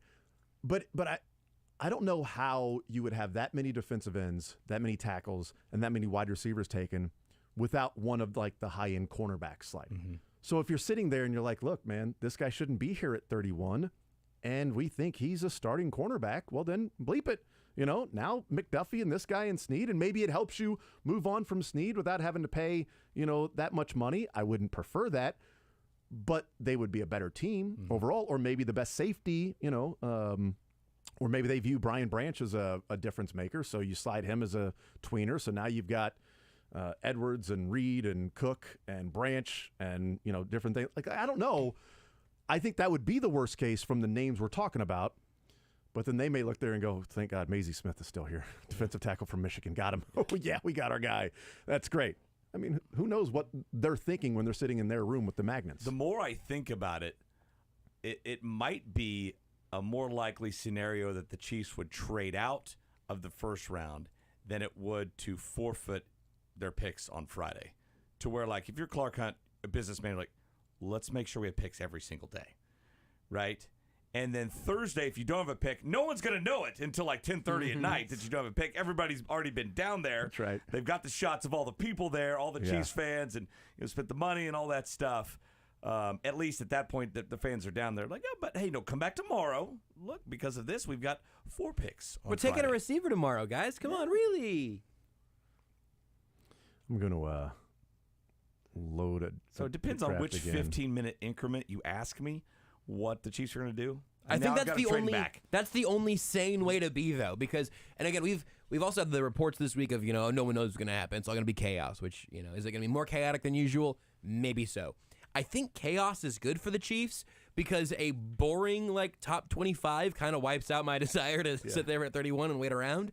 But if weird stuff is happening, if I don't just mean Hendon Hooker going, I mean, what if Jahmyr Gibbs does go in the first round, but it's before 31? Or what happens when there's always somebody who I can't believe he keeps falling. I don't know who it's going to be this year. Maybe, again, Brian Branch might be the best player with the least helpful position group for the Chiefs if he's the guy that falls. But what if Lucas Van Ness is just sitting there at 31? I don't think he will be, but somebody is going to be there who we're not expecting to see at 31 for whoever's having that pick, because it won't be the Chiefs. You think Collinsworth thinks Hendon Hooker will be there? I think he thinks he shouldn't be there, and therefore that's all the logic I need. I'm a former Bengal, and I'm just going to wish dumb stuff upon our new rival. Is that what that is there? I think it's that he has been calling Hendon Hooker a first-round quarterback for a couple of weeks, and then he got to the end of the draft and ultimately decided, we're here at the end of the first, and why is he calling Hendon that? He came up with ridiculous. Came up with the logic after the fact. He needed to get that card turned in, so he was a first-rounder. That's my hunch. He could have just had him with the first pick of the second round. He could have been a top 32 pick still, and that would have been fine. Is that Chicago? Probably. They could move back. Chiefs could have moved back. He just needed Hooker to be a first-round pick. So in this ESPN Sports Analytics simulation, it allows you to make trades, and then you can propose the different trades. To move up to 14, because at this point, 14 is the Patriots. I did 15 earlier with the Jets. 14 is the Patriots. Look at Josh over here. I didn't know they were him a migraine. I didn't know they were drafting Mahomes again. That's crazy. So to move up to 14, they would have their choice of Paris Johnson and Jackson Smith and Jigba, but it would cost 31, 63, and 95. That's what it would take. That's the only thing that was accepted. I tried to throw in different rounds, and what was accepted was 31, 63, and 95 to move up from 31 to get up to 14, and then you would have Paris Johnson Jr. if you want him, or Jackson Smith and Jigba, one of those two. Then you're getting crazy. Then you're getting really wild. Then it's just like, you know what? Let's just take our clothes off in the war room and see what happens. I mean, let's go ahead and have a little fun here. Turn those cameras off. We don't know what's going to take place. You would not be in favor of that. It would be devastating for the rest of your draft. Yeah, I mean, it is just all your eggs in one basket. Because can Paris Johnson play well enough to be worth the 14th pick in the draft, but also well enough to be worth a second and a third round pick to play that. He would then have to play left tackle and stay at left tackle and play better, let's be honest, than Orlando Brown. And Juwan Taylor. That's what it would more take. than you gave up to go get Orlando Right. Brown, and you're paying him a contract. That's what it would take to justify moving pick 31, 63, and 95. Really, it's just moving 63 and 95 to get up to 14. You're trading 3 players for 1. So, and you're taking yourself out of the draft until whatever that 4th pick would have been. And I don't know what the slot is. I haven't looked at that. But you're also paying the money from 31 to 14. Yeah. So you're paying 17 spots higher in the salary cap. So you got to throw that in there along with 63 and 95. Although you're getting 63 and 95 back in the salary cap that you're not going to be paying. It's a lot of, jumbling here. It's just a matter of, are you willing to go a one-player draft in the first 2 days if that one player is somebody that you feel like is a true difference maker? Yeah. That's a star. You put him there, and that position, not counting injury, is sort of taken care of for the next 4/5 years. There's so many teams drafting ahead of the Chiefs that are nowhere near as good as them on the field, in the draft room, right? So I think the chances of a few guys slipping to 31, or at least that 25 to 31 range where it makes it easier to pull the trigger on something, the chances of that are far greater than, the perfect storm of all these guys are going to be gone by pick 15, right? I agree. The Raiders are picking. Right. They're 7th. They're going to throw apart the whole draft. All these other dumb teams are picking. I'm going to set the lid on this at 23.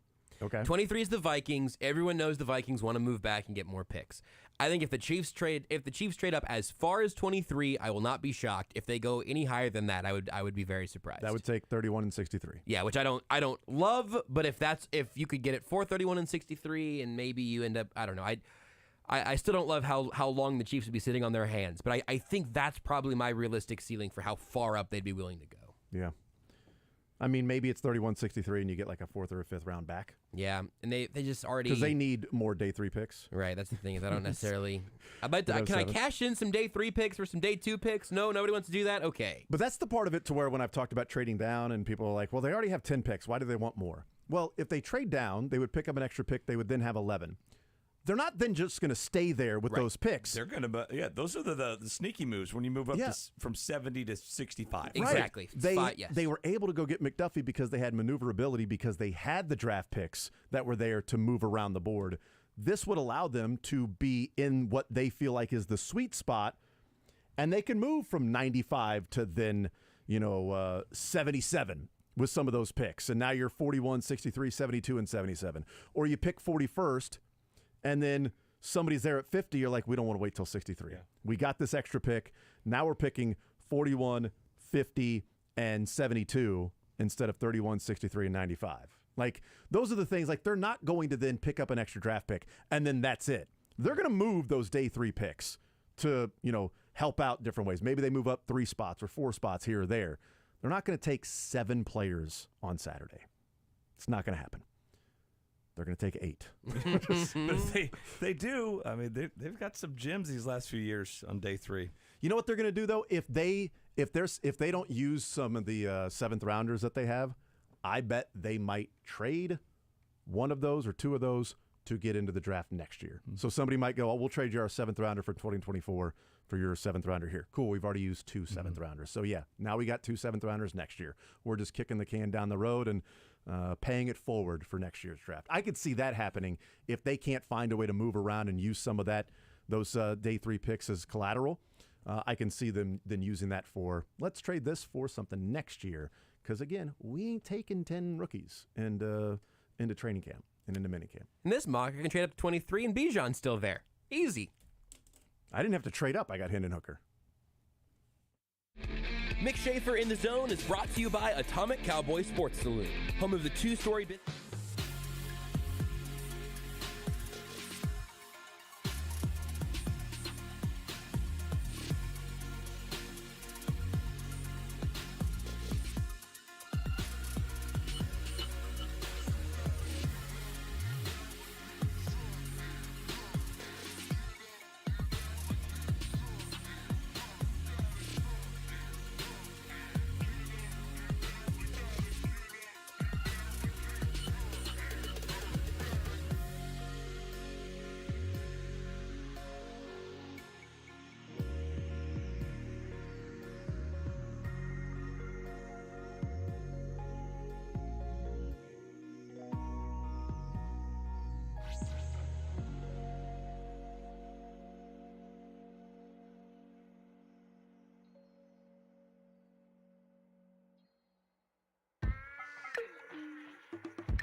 Aaron Rodgers introduced to the New York and world media with the New York Jets today.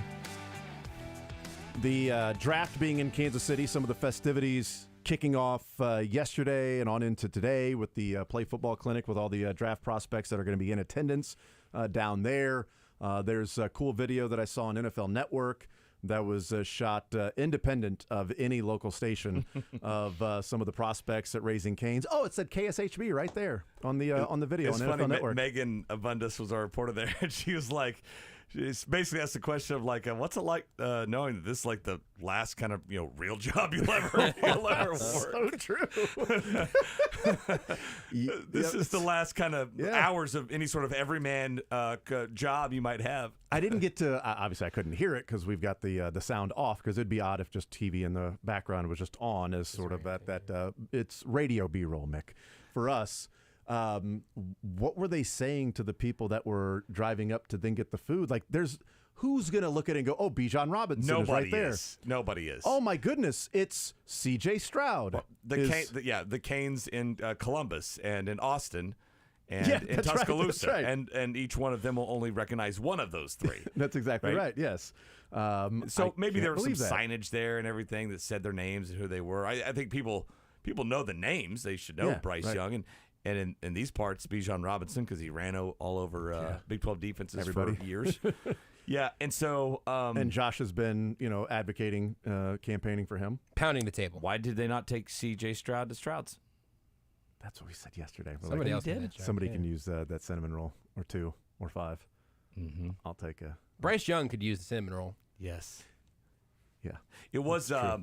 Charles Will Davis, Levis would put mayonnaise on it for some ungodly reason. Charles Davis had a good line today, because I was asking about, okay, when was the last time you had this many quarterbacks where there's this much of a non-consensus, right? There's so much up in the air, right? I think everybody's kind of settling in on Young being the first guy, but some people are big fans of Levis, even, right? Mm-hmm. And all the others. And he's like.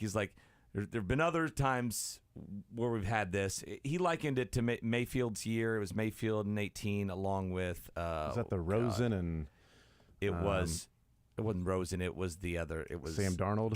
Darnold. Yeah. But he said usually there's at least a guy you can't pick apart. Nobody's going to pick apart Trevor Lawrence, right?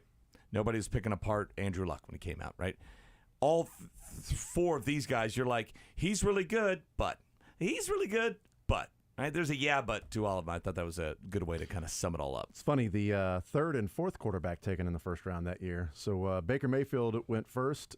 Sam Darnold went third. So those were the first 2 quarterbacks taken. The third quarterback off the board was a fellow named Josh Allen.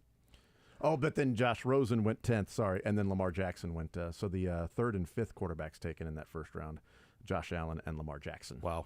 So, so you got Rosen, Mayfield, and Darnold, 3 of those 5, and you got Josh Allen and who's got an MVP vote, even when it was not ranked choice, and Lamar Jackson, who got every MVP vote the year that he won it. Was he unanimous? He was unanimous, yeah, which was annoying, but whatever. My first unanimous MVP, whatever. Mahomes got hurt. Right? Well, no, his year got hurt. No, he didn't. He didn't. Oh, the year got hurt. The year he got hurt, they won the Super Bowl. But he didn't win. That was the year. Right. Won, right? I'm just saying, I wish 2018 would have been unanimous for Patrick to win the MVP in 2008. Because it was what was it? Who was there? A couple others. Breeze was the guy for a little bit there. I think his retirement was already locked in. They're trying to get him a few votes. Yep. I thought it was going to be Breeze. I picked Breeze to win the MVP that year. So it was you. You were the one that voted. No, you he was going to be the sentimental favorite. But that wasn't the case. I'm looking at it right now. 2018 MVP voting. It was Breeze. Yeah. Breeze got 9 votes. Mahomes got 41. Breeze got 9. It's fair. I mean, I get the legacy, Lamar got lifetime 50. achievement award. He had a good year that year, just not 50 touchdowns. Yeah, Lamar got all 50. Yeah, Breeze in 2018 had he only had 3,900 passing yards to Mahomes' 5,100, and he only had 32 touchdowns to Mahomes' 50. I'm not sure. They were just making up obscure, cherry picking numbers. Right. Breeze, efficiency when trailing in the third quarter, so much better than Mahomes. That's exactly right. Well, Mahomes trailed in the third quarter. And then in 2020, there were 3 quarterbacks that got votes. Rodgers got 44, Josh Allen got 4, Mahomes got 2.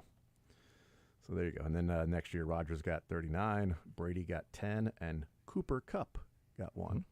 That's 3 quarterbacks, 1 vote, Cooper Kupp.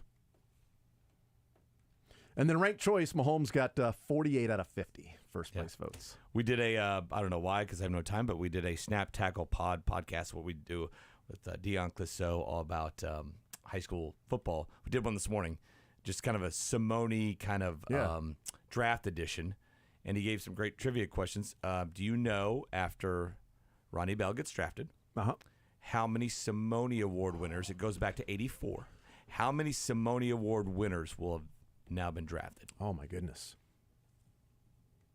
I'm not going to go through and try to think of all the award winners. I went through. I was like one off. Well, yeah, because you would know each and every one of them. I knew I knew a handful, and I'm like, I bet there's 2 or 3 more I'm not thinking of. 20. And there were. Say 20. No, it's not that many. He'll be the 9th. Okay, like I said, 9 probably. 8 already, but 9 coming up this weekend. Yes.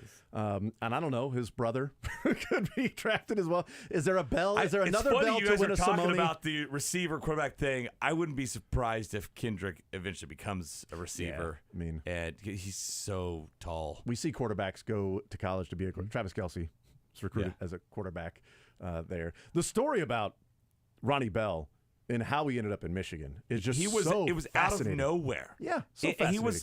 It was almost like the Simone Award just kind of bumped him up enough to get recognized by the likes of, because he was like, I remember that year there was no clear-cut Simone Award winner which way you got to go, and you got to be really good at receiver, to win the Simone Award. It's a quarterback running back award.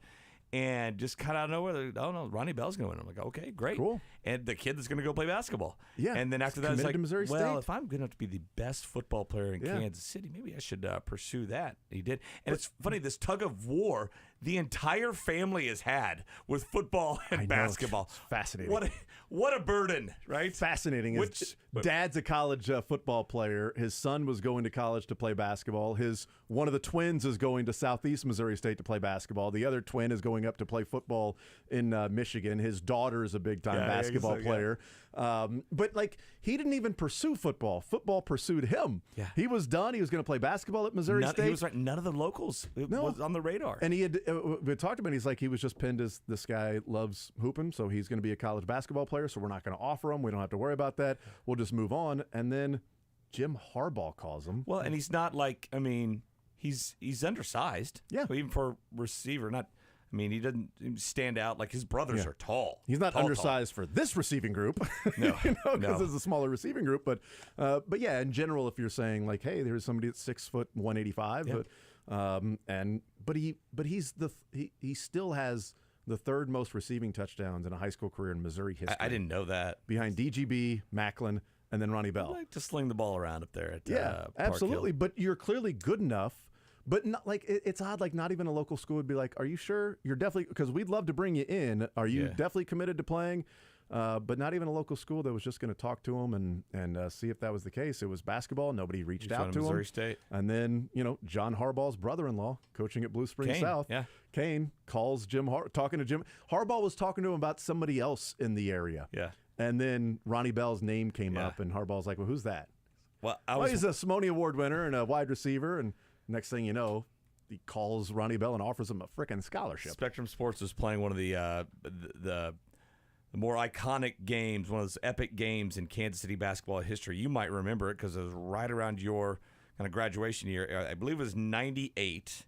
It was Liberty. Liberty ended up winning it all. They had Robinson, kid that went to Stanford. Yep. Did they have Rowan and and the Fleming? And the Fleming brothers. Yes. Or the older Fleming. Yes, they had the Scott older Fleming. He went to play Northwest, right? Northwest, yeah. Yeah, so they had a great squad. They were undefeated. I think they went like 30-0, something like that. Yeah. And so they played this epic game, I believe, in the quarterfinals to go to the Final Four against Raytown South and Bud Lathrop. And, of course, they had dudes. And the best player on that team, Aaron Bell. And so I'm watching him. That's amazing. And playing in like 98, right? Oh, that's awesome. And so and then he got in foul trouble. I was watching the whole game. He got in foul trouble. He was always a hacker. Right? And he played some football out there. Yeah. And that allowed Liberty to kind of get back in it. And I think they won on the last second shot. And it was one of those all-time epic games. I think it was Robinson hit it. And, we played and I'm like, there he is right there. And we played that Liberty team, and we had him on the ropes in Liberty.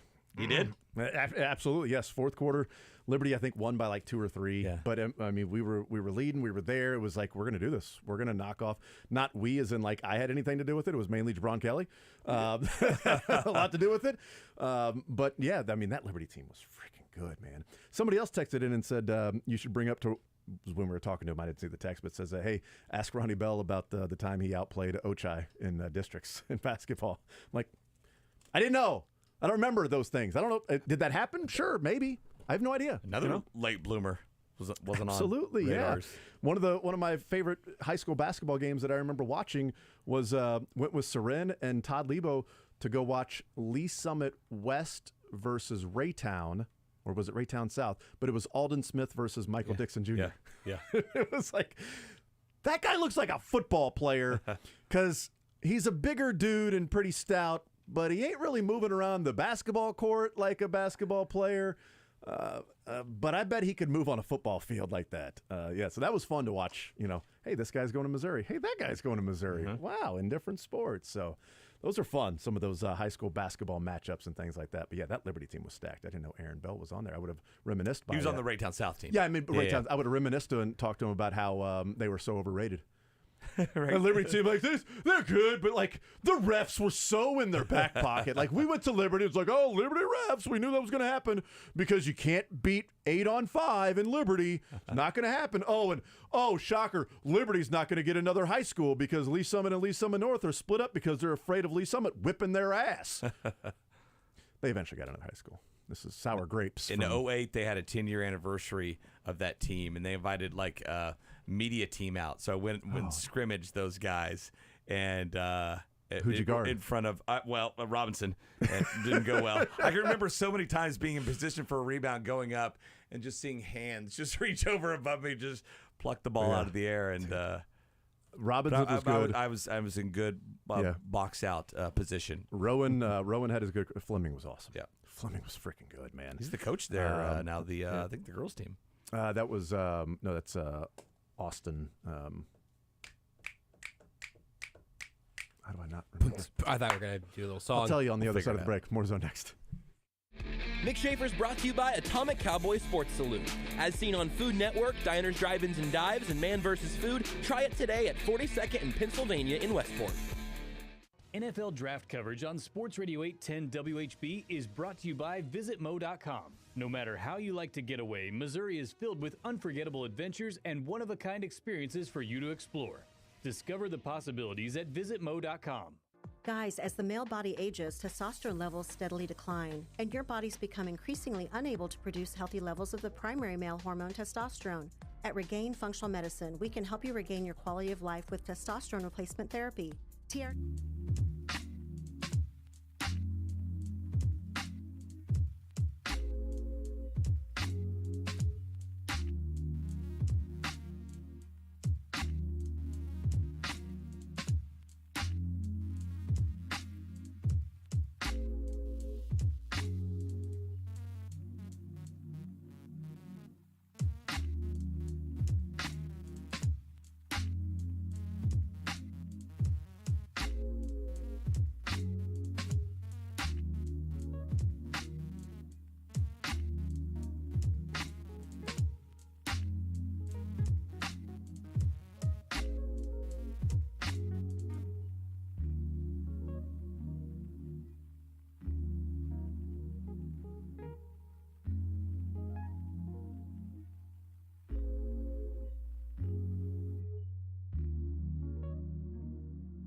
All right, so we got the confusion figured out. Yeah, Chad Fleming is the girls basketball coach at Liberty. You thought I was talking I about thought you were talking about Northwest Missouri State, Northwest. which is Austin Meyer. Another guy from Kansas City. Yeah, Blue great Springs basketball kid. player. Yeah. You could start every segment with, okay, we got the confusion from last segment figured out.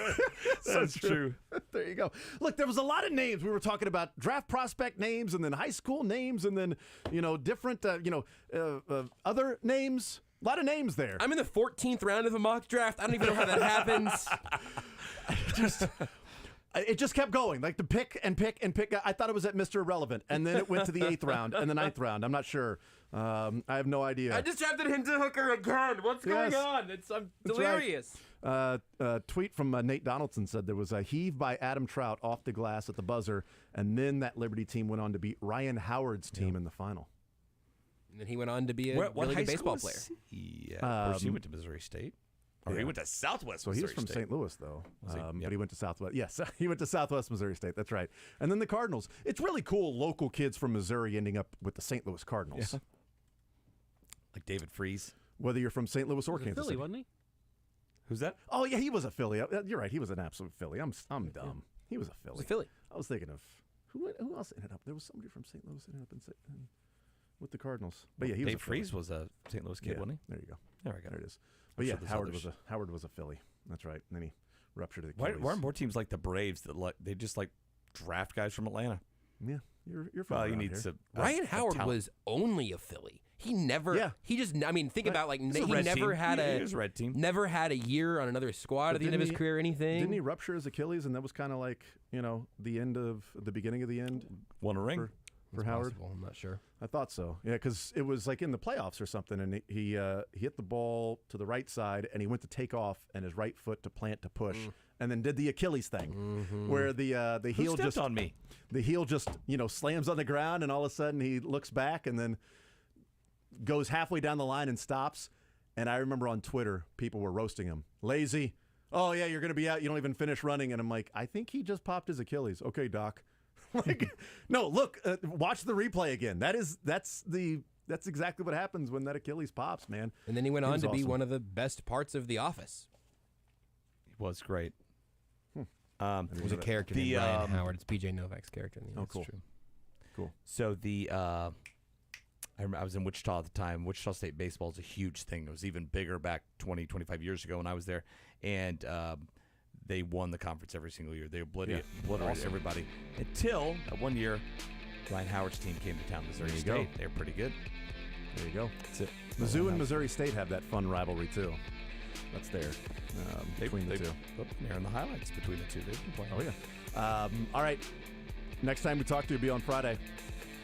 Throw a dart. Zay Flowers is going to be a chief. Zay Flowers. All right, writing it down. Mick says Zay Flowers or he buys us all lunch. Great. That's what I heard, right? That's what I heard, too. You're going to bring it. Why not? Had enough hands to bring some plates. What are your picks?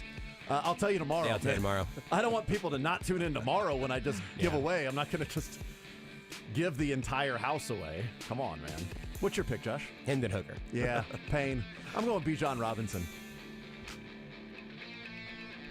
Drake, who you going with? Ryan Howard to the Cardinals? Is there a linebacker at 31? Now, Pujols with the Phillies was an awesome. He had a great career. Thank you, Mick. Barstool Sportsbook at